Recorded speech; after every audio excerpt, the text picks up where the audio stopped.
Hello mga idol, please like, share and subscribe for more novel stories to uploads. Diyos ng Digmaan, JC Entertainment. Kabanata 251 hanggang Kabanata 260. Kabanata 251. Hindi nakaimik si Ken. Kung iyon ang kaso, ibig sabihin ba nito ay hindi mamamatay si Jack? Such a good chance, how can I? Nabahala din si Neil. Gayunpaman, mabilis na lumiwanag ang kanyang mga mata at tumingin kay Ken habang nagmumungkahi, bakit hindi tayo kumuha ng $6 na milyong bawat isa? Kung mamatay siya, babayaran namin siya.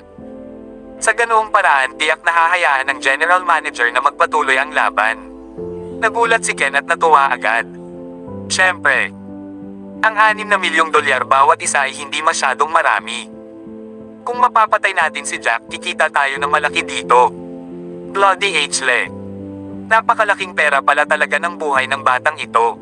Pagkasabi noon, mabilis na itinaas ni Ken ang kanyang kamay at malakas na sinabi sa General Manager, na pag-isipan ko na. Kilala ko pareho si Jack at ang kanyang asawa. Tinuturing kaming magkakilala. Kung nanalo sila sa hamon, dapat mong talikdan ang kanyang bayarin. Si Jack ay nahuli sa kawalan. Hindi niya inaasahan na magsasalita si Ken sa ngalan niya. Sa sumunod na segundo, muling nagboses si Ken. Kung mamatay siya, babayaran ko siya.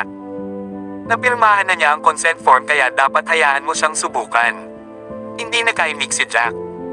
Kaya lang natakot si Ken na hindi siya makasali sa arena match. Seryoso ka? Nang marinig iyon, natuwa ang general manager dahil siguradong patay na si Jack at kailangan lang ng isang tao para sa kanya. Ayaw niyang makilahok si Jack sa laban dahil natatakot siya na walang sino man ang magbabayad ng bayarin pagkatapos niyang mamatay. Kahit na hindi makabayad ang lalaking ito, madakip man lang siya at maiharap sa kanyang amo. Mas mabuti pa iyon kaysa sa isang patay na tao. Hindi niya inaasahan na si Young Master Clark mula sa isang pangalawang klaseng aristokratikong pamilya ay gagawa ng ganoong kahilingan. Nagbigay ito sa kanya ng paraan palabas. Si Young Master Clark kaya ay handang bayaran ang bayarin pagkatapos niyang mamatay. Ang gandang lalaki. Samantala, naging pangit ang ekspresyon ni na Brittany at Matt. Inihiling nila na mapatay si Jack at iniwan si Selena na hindi makabayad ng bayarin na pananatilihin siya. Ngayon ay nabigo ang kanilang mga plano.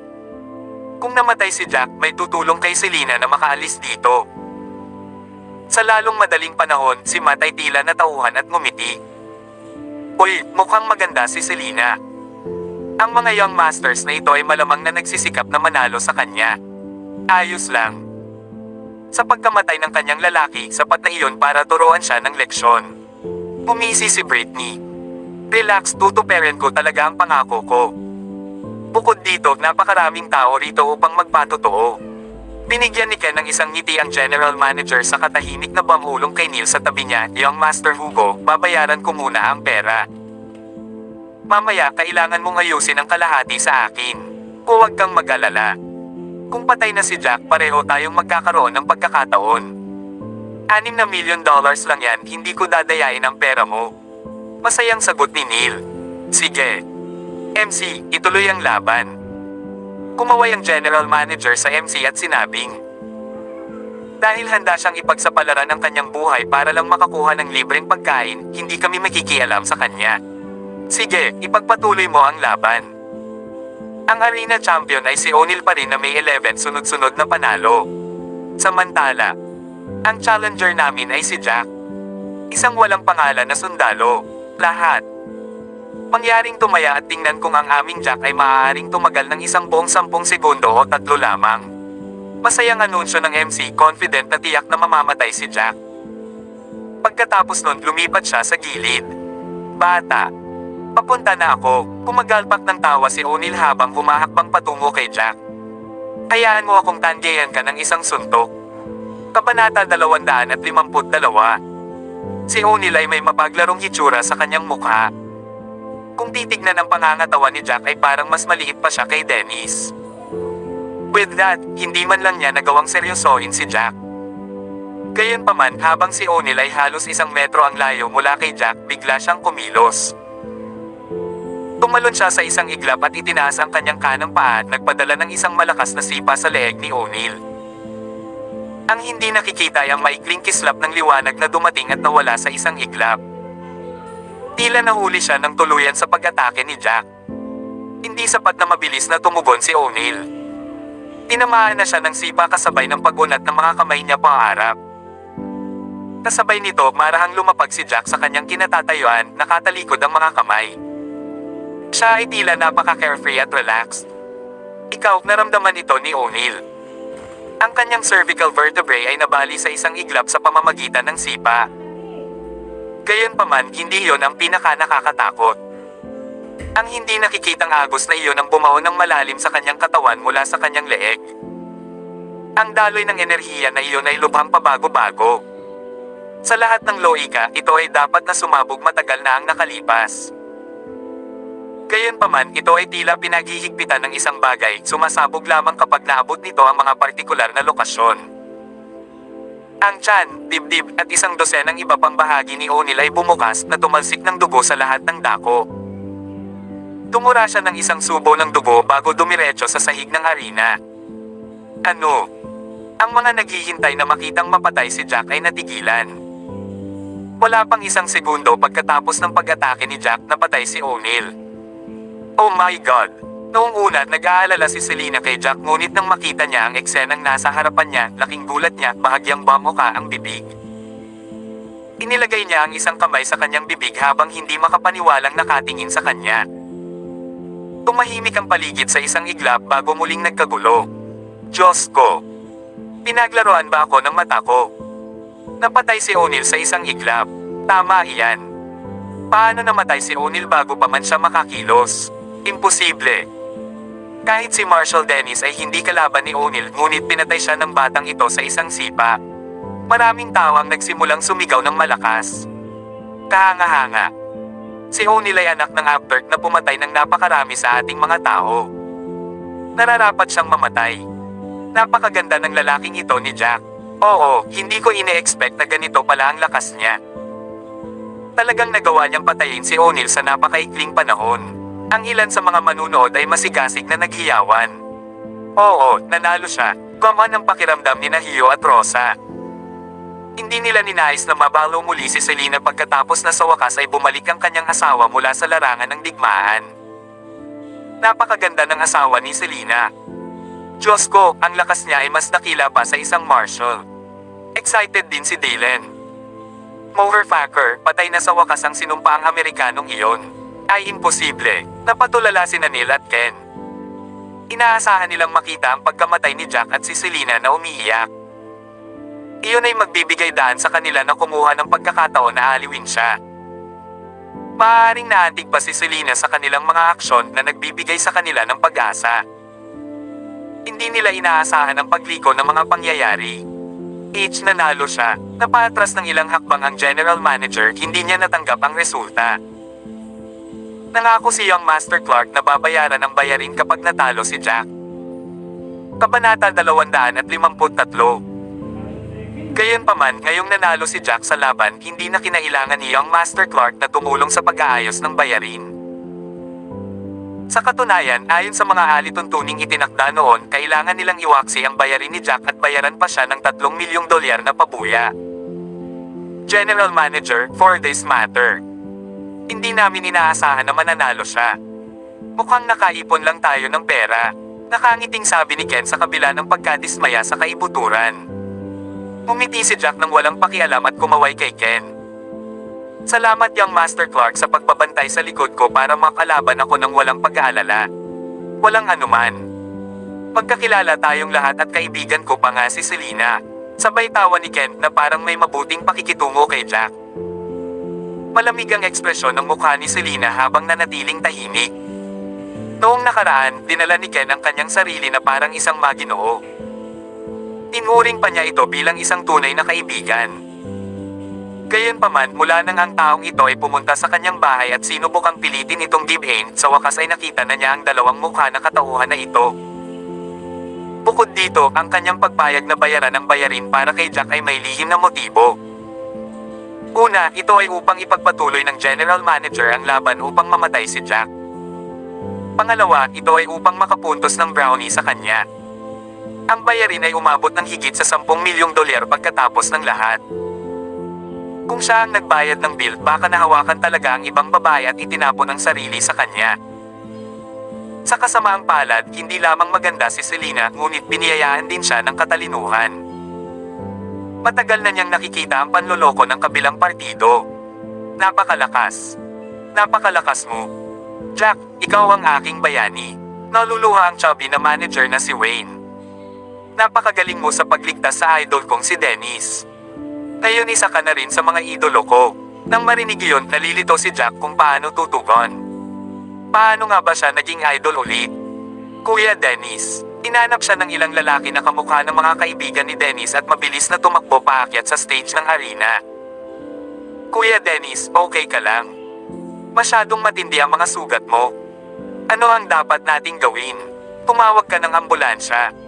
Dapat makayanan niya ito, sumingit ang isang babae.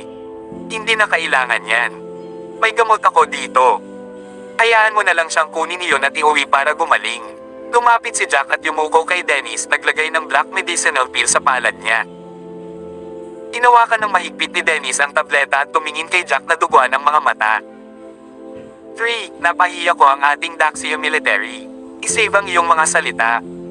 Bumalik ka lang at gamutin ang iyong mga sugat. Hindi mo pinahiya ang aming militar ng Daxia, sa halip ay pinarangalan kami. Ang iyong espiritu ng kawal ay walang patid. Tayong mga sundalo ay dapat laging lumalaban hanggang sa huling sandali.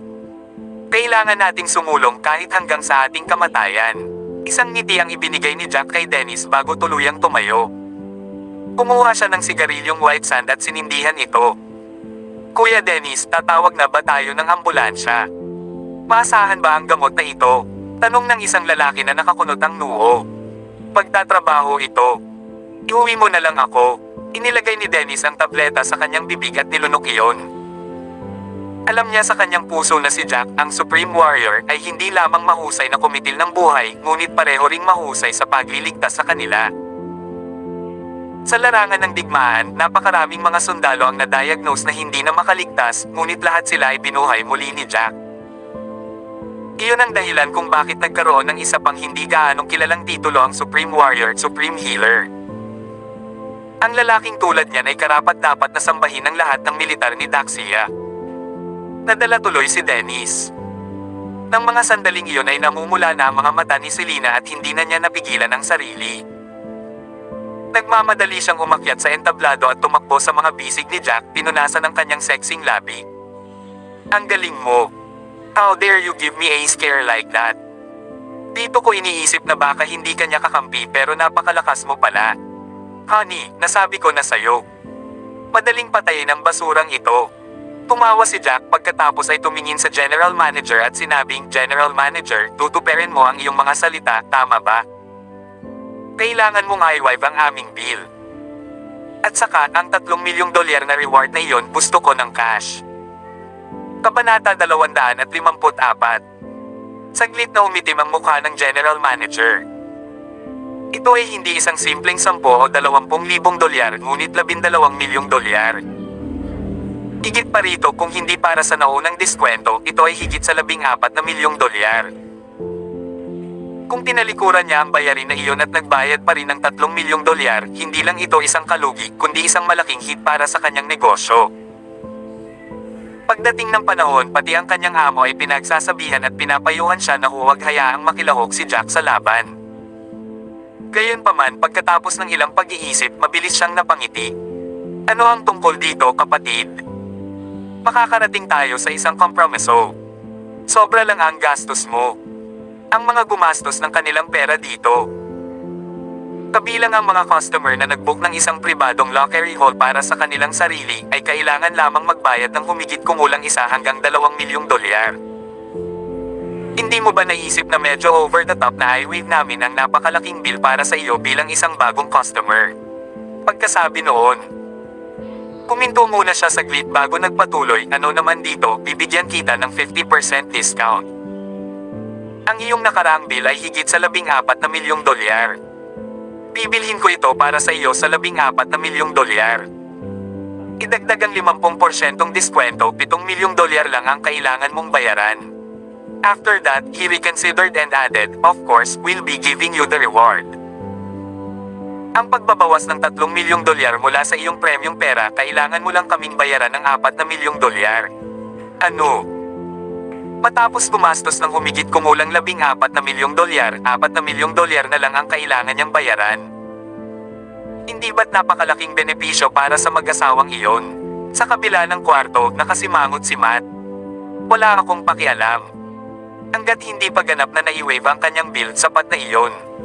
Wala akong pakialam kung $14 million or $4 million. Hindi makakapagbayad si Jack. Hanggat hindi siya makakabayad, ganoon din ang kinalabasan. Napatawa si Britney, may tigang naghihintay na bugbugin ng amo si Jack at Selena hanggang mamatay. Anong biro? Tumawa si Jack nang marinig ang mungkahi. Lampas $10 million lang. Hindi naman sa hindi ko kayang bayaran. Gayunpaman, dahil naglagay ka ng ganoong panuntunan, dapat mong igalang ito. Ang ipinangako mo ay i-waive ang bill kung manalo ako sa laban, ngunit hindi mo sinabi kung magkano ang iyong i-waive. At saka, ang 3 milyon na iyon ay isang premyong gantimpala na dapat mong bayaran sa akin. Ito ay isang usapin ng mga prinsipyo. Nagdilim agad ang ekspresyon ng general manager. Anak ko, huwag mong pahirapan ang mga bagay pagkatapos kitang bigyan ng paraan. Ito ang aming teritoryo at ang aming kampyon sa arena ay isang taong gumastos kami ng maraming pera upang umupa, ngunit narito ka at ipapatay siya. Napakabukas palad sa amin na hindi ituloy ang bagay na ito sa iyo. Ano ito? Sinusubukan ng mahusay na Lotus Bar and Lounge na bumalik sa isang pangako. Si Jack ay walang kibo, nakatitig ng diretso sa kabilang partido. Gayunpaman, medyo natakot si Selena. Pagkatapos ng lahat, ang bar ay may isang malaking tagapagtaguyod, isang primera klaseng aristokratikong pamilya sa likod nila. Kung hindi, ang mga mayayamang bata sa kanilang paligid ay hindi tumahimik at tahimik na nanonood sa halip na tumayo para sa kanila. General Manager, paano ito? I-waive mo ang bill at iiwan ko ang reward. Makakarating tayo sa isa pang kompromiso. Kunin mo ito habang ginagamit natin itong $3 milyong para bayaran ang mga gastusin ngayong gabi. Paano naman? Maingat na tanong ni Selena habang humakbang pasulong sabay hila sa manggas ni Jack. Nananaginip ka ba? Pumalaklak ang general manager pagkatapos ay sinabi, sa pagkamatay ng kampyon sa arena, alam mo ba kung gaano kalaki ang kawalan na makukuha natin? Isa pa, hindi patas ang laban kanina. Walang kwenta. Kabanata 255. Unfair. Nagsalubong ang kilay ni Jack. Sa harap ng lahat, sa napakaraming saksi, sinasabi mo sa akin na ito ay hindi patas. Unexpectedly, the general manager retorted, syempre unfair. Si Dennis Howard ay isang marshal. Matagal na niyang inaaway si O'Neill.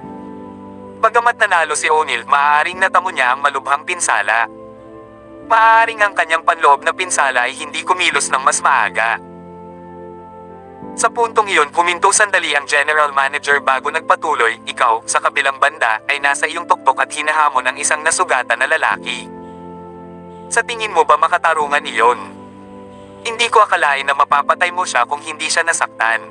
Hindi nakaimik si Jack. Ang taong nasa harap niya ay medyo maparaan kung hindi ay hindi siya ang general manager. Ang kanyang katusuhan ay higit pa sa iba na tila nagpapahintulot sa kanya na iikot ang mga kasinungalingan sa katotohanan. Tinampal ni Neil ang sariling noo na liwanagan. Tama, dapat ganoon. Ang batang ito ay tiyak na nakakuha ng isang stroke ng swerte. Gaya nga ng sabi ko, ordinaryong sundalo lang siya. Paano kaya niya matatalo si O'Neill? Kahit si Dennis ay hindi katugma kay O'Neill, lalo na ang taong ito. With that, biglang naging center of attention si Neil. Pagkatapos ay inilagay niya ang isang kamay sa likod niya at bahagyang itinaas ang kanyang ulo habang nakangiti, isipin mo ang nangyari kanina. Isang sipa lang ang ginawa ni Jack sa leeg ni O'Neill. I don't think O'Neill, with his physique, mamamatay sa isang sipa lang, di ba? Oo, mukhang tama. Nang makakita ng pagkakataong kunin si Jack, agad na sumingit si Ken. Pagkatapos ay idinagdag ni Neil, higit pa rito, ang katawan, dibdib, at siya ni O'Neill ay tinamaan lahat ng mahusay na Marshal Dennis bago ang laban. Nagkataon iyon ang mga spot na bumukas. Ano ang sinasabi nito sa atin? Ito ay nagpapatunay na ang pag-atake ni Marshall Dennis ay ang pumatay kay O'Neil. Nang marinig iyon, binigyan ng malaking thumbs up ng General Manager si Neil. Talagang matalino si Young Master Hugo. Ayon, naramdaman ko na rin na parang may sira pero hindi ko mailagay ang daliri ko. Sa wakas naiintindihan ko na ngayon. Oo naman. Ganun dapat. Nakaramdam din ako ng kakaiba. Paano siya mamatay sa isang sipa lang sa leeg? Mas maaga, si Marshall Dennis ay naglabas ng napakaraming mabangis na pag-atake na dumapo sa O'Neil, ngunit nagawa niyang makayanan ang lahat. Ito ay nagpapatunay na ang tibay ni O'Neil ay talagang mahusay. Si Jack naman kulot nowhere near Marshall Dennis. Paano mapatay ng isang sipa niya si O'Neil? Kaya nga dapat si Marshall Dennis ang pumatay kay O'Neil. Napakaswerte ng Jack Dodd na ito. Tumalon si Britney, nakaramdam ng kasiyahan. Sa gayon, kahit na ang mga nag-aakalang mas malakas si Jack kaysa kay Dennis ay nagsimula ng kanilang sariling mga talakayan. Naramdaman nila na napakaswerte ni Jack. Kahit na hindi pa siya pumasok sa arena, maaaring biglang bumukas si O'Neil. Kaya naman sa kanila, si Dennis ang pumatay kay O'Neil habang si Jack ang maswerteng isa. Umasim din ang ekspresyon ni Selena. Naramdaman din niya na may mali. Bagamat malakas si Jack, hindi ito dapat higit pa sa isang marshal. Siya ay hindi isang hari ng digmaan o Diyos ng digmaan. Paano niya nagawang mapatay ang kalaban sa isang sipa lang? Ano man iyon, kailangan niyang manatili sa pag-aangkin na si Jack ang pumatay kay O'Neil. Kung hindi nila kayang bayaran ang bill na iyon na mahigit 10 milyong dolyar. At that, Selena immediately piped up, hindi mahalaga kung swerte si Jack o hindi, siya ang gumawa ng kill. Nangyari ito sa ikalawang laban kaya nanalo kami. Ang pag-atake ay ginawa pagkatapos ng MC ang nag-officiate ng laban. Sa makatuwid, ang gantimpala na ito ay atin at ang panukalang batas ay dapat na iwaksi. Honey, tama ka talaga. Napangiti si Jack nang walang pakialam at binigyan ng malaking thumbs up si Selena. Kabanata 256. Inilibot ni Selena ang mga mata kay Jack bago nagsalita sa General Manager. Maaari nating kalimutan ang 3 milyong dolyar, ngunit ang panukalang batas na ito ay dapat na iwaksi. Tama iyan. Boss, paano mo babalikan ang iyong mga sinabi? Nagsalita ang isa sa mga mayamang bata matapos makita ang kaakit-akit ng ngiti sa mukha ni Selena, hindi makalaban ang white knighting sa kanya. Tama iyan. Maswerte man ang kanyang asawa, siya pa rin ang pumatay kay O'Neil. Ito ay tulad ng pagpatay pagnanakaw sa isang laro. Kung siya ang huling tumama, mapupunta sa kanya ang pagpatay na iyon. Sa makatuwid, ang kaluwalhatian ay dapat mapunta rin sa kanya. Sumama rin ang isa pang lalaki, you make quite the profit here every day. Paano ka naging kuripot? Tama iyan. Kung ang iyong bar ay walang integridad. Paano tayo mga ngahas naguguli ng ating pera dito sa hinaharap? Bukod dito, anuman ang pagiging patas ng ikalawang laban, ito ay isang bagay na sinangayunan mo. Dahil sumang-ayon ka dito, nangangahulugan iyon na naaangkop ang mga patakaran. Sabi ng isang magandang babae na nakahalukip-kap ang mga braso sa harap ng dibdib. Naging madilim ang ekspresyon ng General Manager. Sa halagang mahigit 10 milyong dolyar, hindi talaga sa kanya ang desisyon. Wala akong pakialam. Kung hindi dahil sa pag-akyat ng batang ito sa entablado, pinatay na ni O'Neil ang idol kong si Dennis. Bagamat si Jack ay umakyat lamang at nakuha ang huling hit. Ang hit na iyon ay napakahalaga. Matapos itong pag-isipan ni Manager Wayne, lumapit siya sa General Manager at mamulong, General Manager, I think we should just waive the bill. Kailangan nating pag-isipan ng mahabang laro. Halos magkaroon ng aneurysm ang General Manager. Masyadong tanga ang manager na ito. Bakit niya tutulungan ang mga tagalabas? Ibinigay niya ito ng ilang mga pag-iisip at sa wakas ay sinabi, ang bayarin na ito ay higit sa 10 milyong dolyar. Hindi ko desisyon ang gagawin. Paano ito? Tatawagan ko ang aking amo at sasabihin sa kanya ang tungkol sa sitwasyon. Pagdedesisyon tayo pagkatapos. Sa sinabi nito, umalis ang General Manager para tumawag sa telepono. Pagkaraan ng ilang sandali, muli siyang bumalik. Sabi ni boss, makukuha mo ang reward dahil nanalo ka sa laban. Kung susundin ang mga patakaran, ang panukalang batas ay mapapawalang bisa din. Nang marinig iyon, natuwa si Selena. Tinawakan niya ang kamay ni Jack na pabulalas, "Honey, this is great. Hindi namin kailangang magbayad at nakakuha pa ng 3 milyong dolyar." Sa sandaling iyon, hindi inaasahang nagpatuloy ang general manager, gayunpaman, may kondisyon ang aming boss. Nagdilim ang ekspresyon ni Jack. Ano pang kondisyon? Dapat pag-isipang mabuti ng amo mo kung kwalipikado pa siyang makipag-ayos sa akin. Sa sandaling iyon, asar si Jack sa kung paano bumabalik ang kabilang partido sa kanilang mga salita. Bukod dito, kumuha pa sila ng isang Amerikano para maging kampyon sa arena na humantong sa pagkamatay ng napakaraming lalaking daksiyan. Napakabukas palad na ni Jack na hindi sirain ang kanilang buong establishmento. Anak, ang sanggit mo talaga. Ang amo namin ay ang nakababatang kapatid ng amo ng pamilya Roy. Para makausap kanya ay favorable na ang pakikitungo sa kanya. How dare you make such insolent statements? Napangisi tuloy ang general manager, "Anak, swerte mo at papunta pa rin ang amo natin. Kung narito siya at narinig ang mga salitang iyon mula sa iyo, patay ka na. Masyadong mayabang ang lalaking ito. Malalaman niya rin kung ano ang panghihinayang."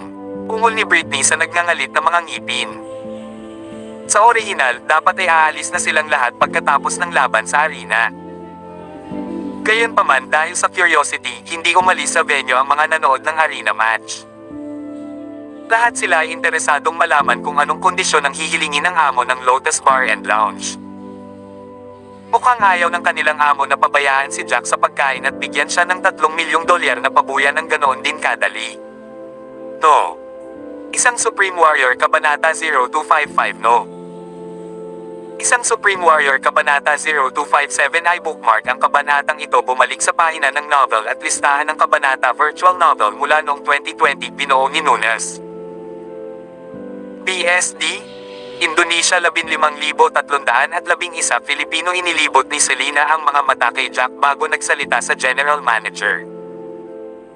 Maaari nating kalimutan ang 3 milyong dolyar, ngunit ang panukalang batas na ito ay dapat na iwaksi. Tama iyan. Boss, paano mo babalikan ang iyong mga sinabi? Nagsalita ang isa sa mga mayamang bata matapos makita ang kaakit-akit ng ngiti sa mukha ni Selena, hindi makalaban ang white knighting sa kanya. Tama iyan. Maswerte man ang kanyang asawa, siya pa rin ang pumatay kay O'Neil. Ito ay tulad ng pagpatay pagnanakaw sa isang laro. Kung siya ang huling tumama, mapupunta sa kanya ang pagpatay na iyon. Sa makatuwid, ang kaluwalhatian ay dapat mapunta rin sa kanya. Sumama rin ang isa pang lalaki, "You make quite the profit here every day. Paano ka naging kuripot?" Tama iyan.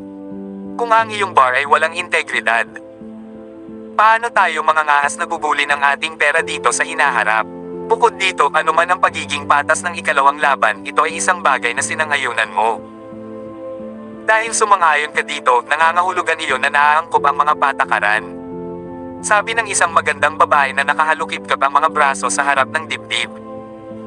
Naging madilim ang ekspresyon ng general manager. Sa halagang mahigit 10 milyong dolyar, hindi talaga sa kanya ang desisyon. Wala akong pakialam. Kung hindi dahil sa pag-akyat ng batang ito sa entablado, pinatay na ni O'Neil ang idol kong si Dennis. Bagamat si Jack ay umakyat lamang at nakuha ang huling hit. Ang hit na iyon ay napakahalaga. Matapos itong pag-isipan ni Manager Wayne, lumapit siya sa General Manager at mamulong, "General Manager, I think we should just waive the bill. Kailangan nating pag-isipan ang mahabang laro." Halos magkaroon ng aneurysm ang General Manager. Masyadong tanga ang manager na ito. Bakit niya tutulungan ang mga tagalabas? Ibinigay niya ito ng ilang mga pag-iisip at sa wakas ay sinabi, ang bayarin na ito ay higit sa 10 milyong dolyar. Hindi ko desisyon ang gagawin. Paano ito? Tatawagan ko ang aking amo at sasabihin sa kanya ang tungkol sa sitwasyon. Pagdedesisyon tayo pagkatapos. Sa sinabi nito, umalis ang general manager para tumawag sa telepono. Pagkaraan ng ilang sandali, muli siyang bumalik. Sabi ni boss, makukuha mo ang reward dahil nanalo ka sa laban. Kung susundin ang mga patakaran, ang panukalang batas ay mapapawalang bisa din. Nang marinig iyon, natuwa si Selena. Tinawakan niya ang kamay ni Jack na pabulalas, "Honey, this is great. Hindi namin kailangang magbayad at nakakuha pa ng 3 milyong dolyar." Sa sandaling iyon, Hindi inaasahang nagpatuloy ang general manager, gayunpaman, may kondisyon ang aming boss. Nagdilim ang ekspresyon ni Jack. Ano pang kondisyon? Dapat pag-isipang mabuti ng amo mo kung kwalipikado pa siyang makipag-ayos sa akin. Sa sandaling iyon, asar si Jack sa kung paano bumabalik ang kabilang partido sa kanilang mga salita. Bukod dito, kumuha pa sila ng isang Amerikano para maging kampyon sa arena na humantong sa pagkamatay ng napakaraming lalaking daksiyan. Napakabukas palad na ni Jack na hindi sirain ang kanilang buong establishmento. Anak, ang sanggit mo talaga. Ang amo namin ay ang nakababatang kapatid ng amo ng pamilya Roy. Para makausap kanya ay favorable na ang pakikitungo sa kanya. How dare you make such insolent statements? Napangisi tuloy ang general manager, anak, swerte mo at papunta pa rin ang amo natin. Kung narito siya at narinig ang mga salitang iyon mula sa iyo, patay ka na. Masyadong mayabang ang lalaking ito. Malalaman niya rin kung ano ang panghihinayang. Ungol ni Britney sa nagngangalit na mga ngipin. Sa orihinal, dapat ay aalis na silang lahat pagkatapos ng laban sa arena. Gayunpaman, dahil sa curiosity, hindi umalis sa venue ang mga nanood ng arena match. Lahat sila ay interesadong malaman kung anong kondisyon ang hihilingin ng amo ng Lotus Bar and Lounge. Mukhang ayaw ng kanilang amo na pabayaan si Jack sa pagkain at bigyan siya ng $3 milyong na pabuya ng ganoon din kadali. Kabanata 257. Buntong hininga, hindi ako makapaniwala na magiging napakakuripot ng kapatid ni Master Roy. Ito ay $10 milyong lamang at gayon pa man ay ayaw niyang makipaghiwalay dito. Hindi siya lalayo sa buhay. Nagpakawala ng mahabang hininga si Jack, mukhang relaxed. Nang marinig ang kanyang pahayag, mas maraming tao ang nawala ng imak. Masyadong relaxed ang taong ito. Iyan ay higit sa $10 milyong, ito ay hindi isang maliit na figure. Maraming tao ang hindi man lang kumita ng ganoon karaming pera sa buong buhay nila. Mayaman man ang pamilya Roy, hindi naman sila makakasamang mag-ipon hanggat kaya nila. Bukod dito, hindi mabayaran ng batang iyon ang sarili niyang bayarin at gayon paman, minamaliit niya ang $10 milyong. Wala silang ideya kung ano ang pinagmula ng kanyang pagtitiwala. Tiningnan ni Jack ang oras at sumimangot. Mabilis lumipas ang panahon. Halos 11:30 PM na.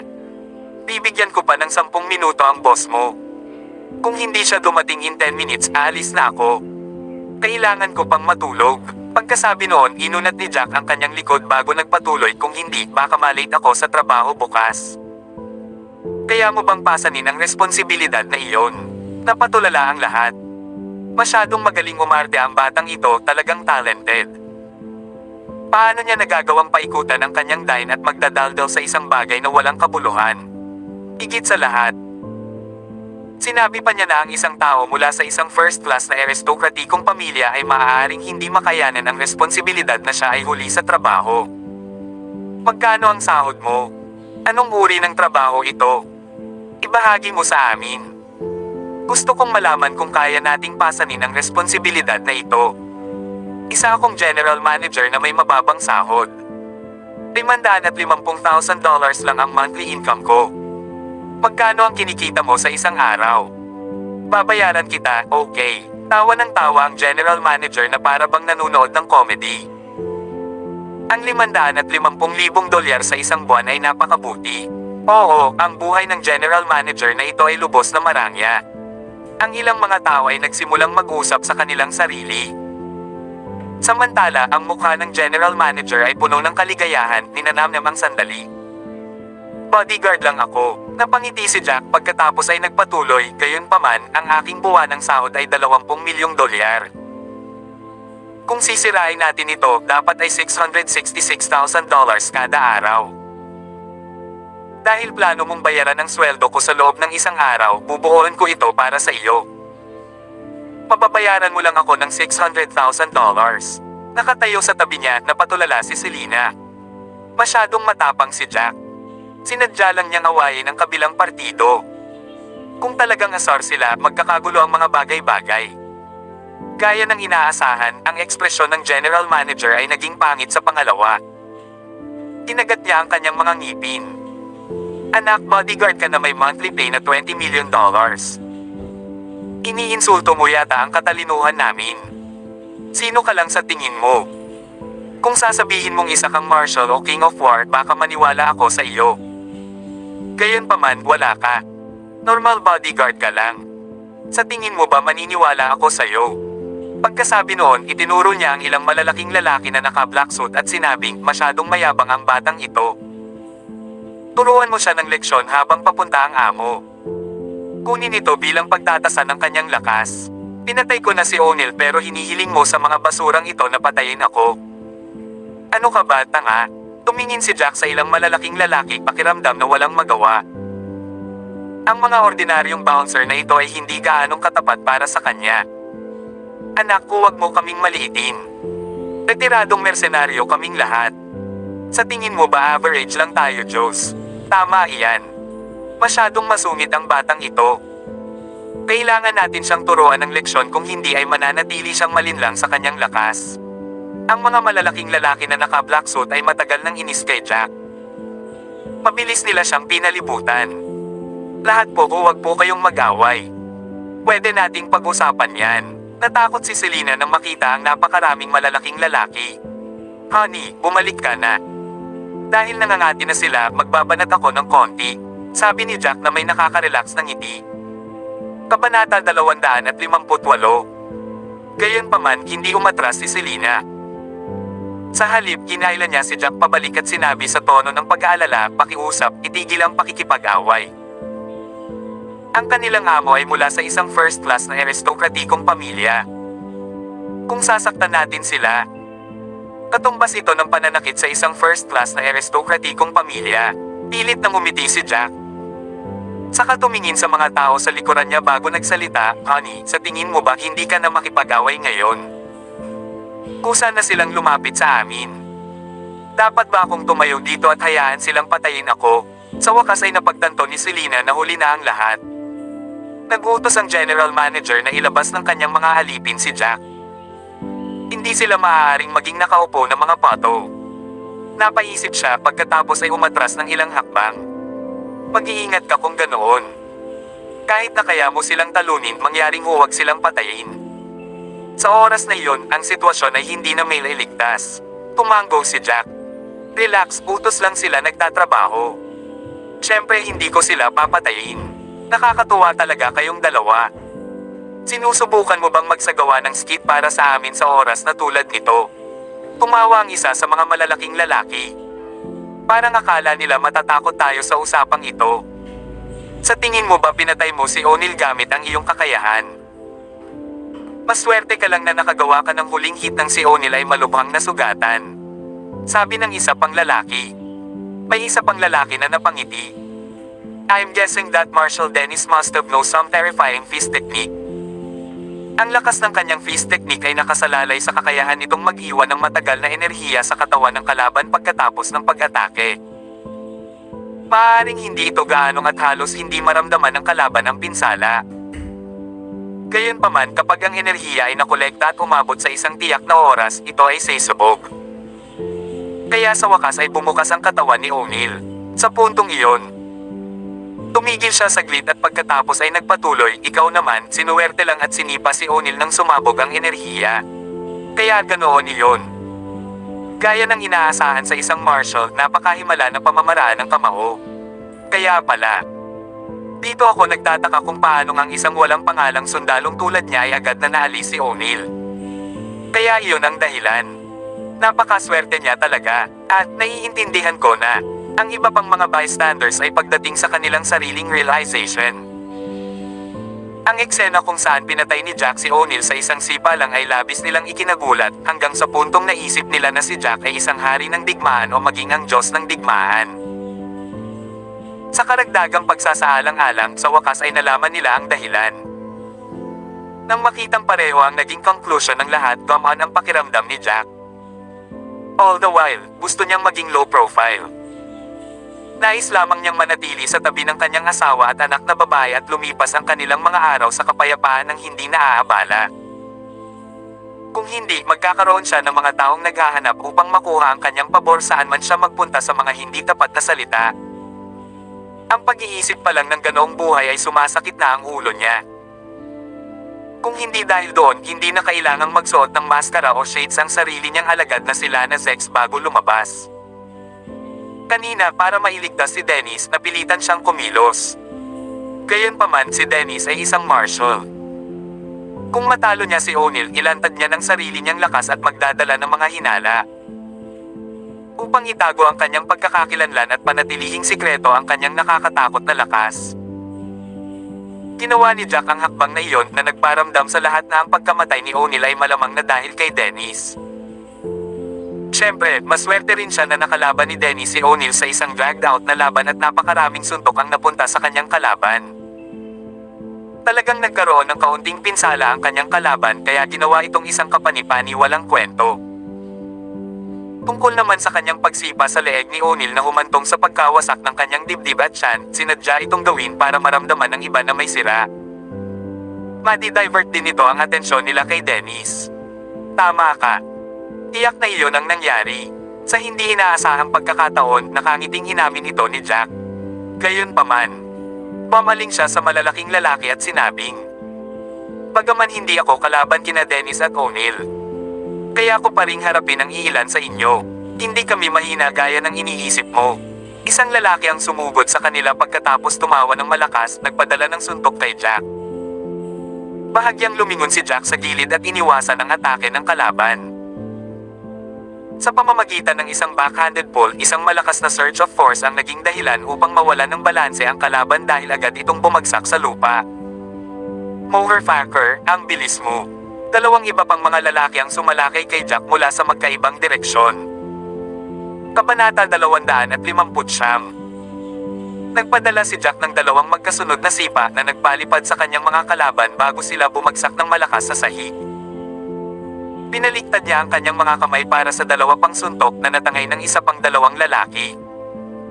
Gayunpaman, mabilis silang umakyat pabalik sa kanilang mga paa. Mas mahina ang lalaking ito kaysa kay Dennis. Bulalas ng isang tao. Tama iyan. Kung may lakas siya kay Dennis, hindi na makakabangon ang limang iyon. Baka umubo pa sila ng dugo ngayon. Britney chimed in. Swerte lang si Jack kanina. Siguradong binigyan niya ako ng takot nang akala ko ay may lakas siya ng King of War. Patigas lang pala ang kilos niya. Oo.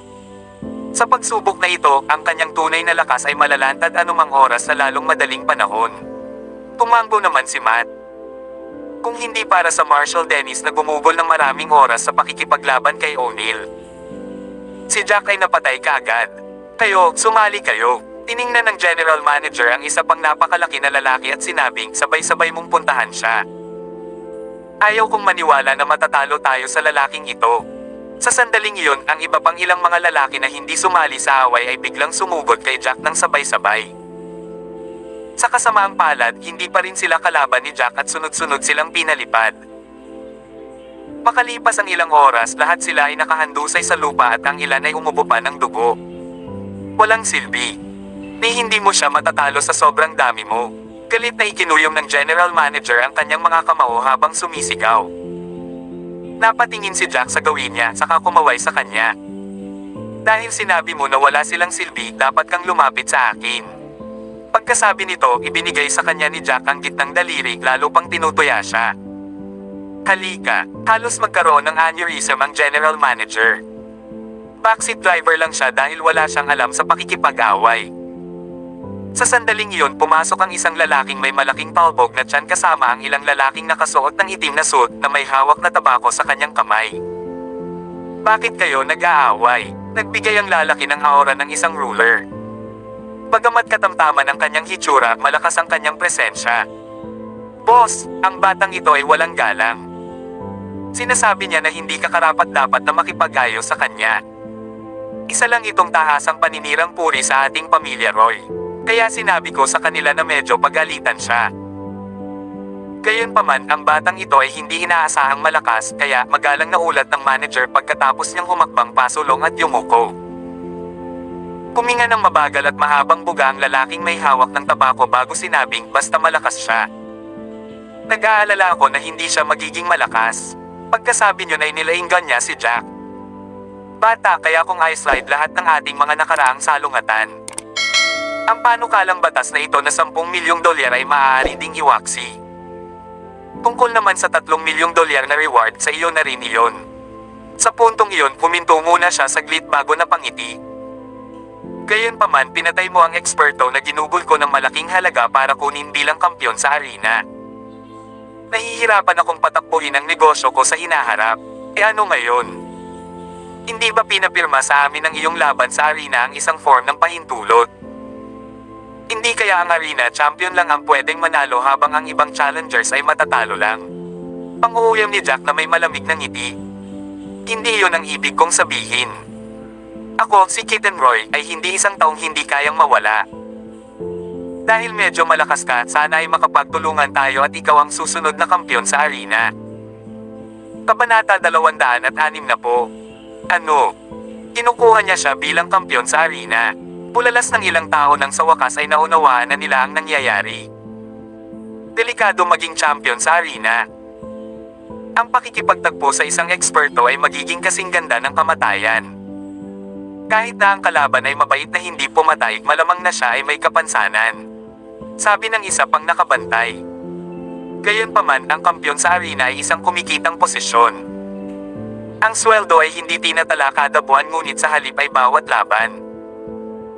Kapag may nagrehistro para sa hamon, magkakaroon ng laban. Tumunog ang iba.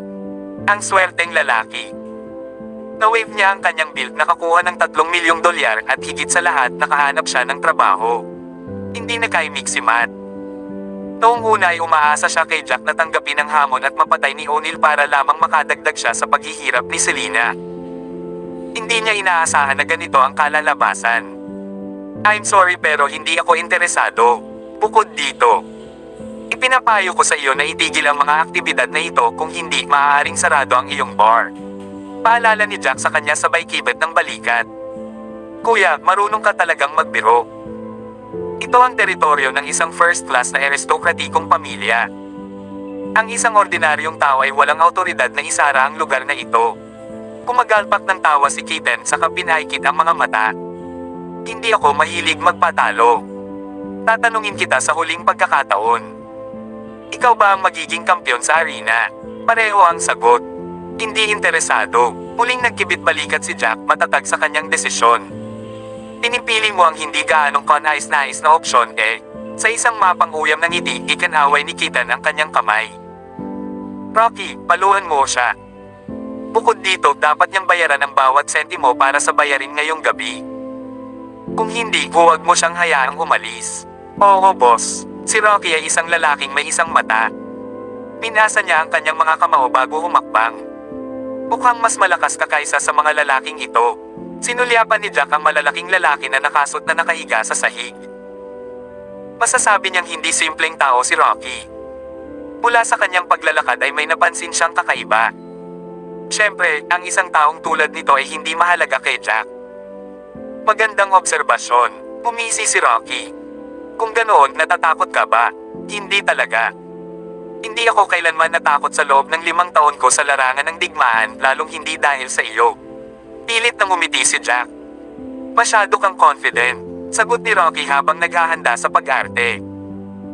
Sa sandaling iyon, isang nasa katanghaliang gulang na babae na may kasamang batang lalaki ang pumasok sa gitna ng karamihan. Tiningnan niya ang sitwasyon at agad na sumigaw, "Stop!" Nagulat si Rocky at agad na tumalikod na malakas na bumati sa kanya, "Mrs. Roy, honey, anong problema?" Agad na kumunot ang noo ni Kitten na may pagtataka sa mukha. Kung titignan, tuwang-tuwa ang puso ni Selena. Hindi niya inaasahan na ang babaeng ito ay si Mrs. Roy. Iniligtas lang ni Jack ang kanyang anak sa zoo noong umaga. Hindi katakataka na nakapag-alok siya ng 50 milyong dolyar bilang gantimpala ng ganoon lang. Ito pala ay mula sa isang first class na aristokratikong pamilya. Please subscribe and hit the notification bell for more novel stories. JC Entertainment.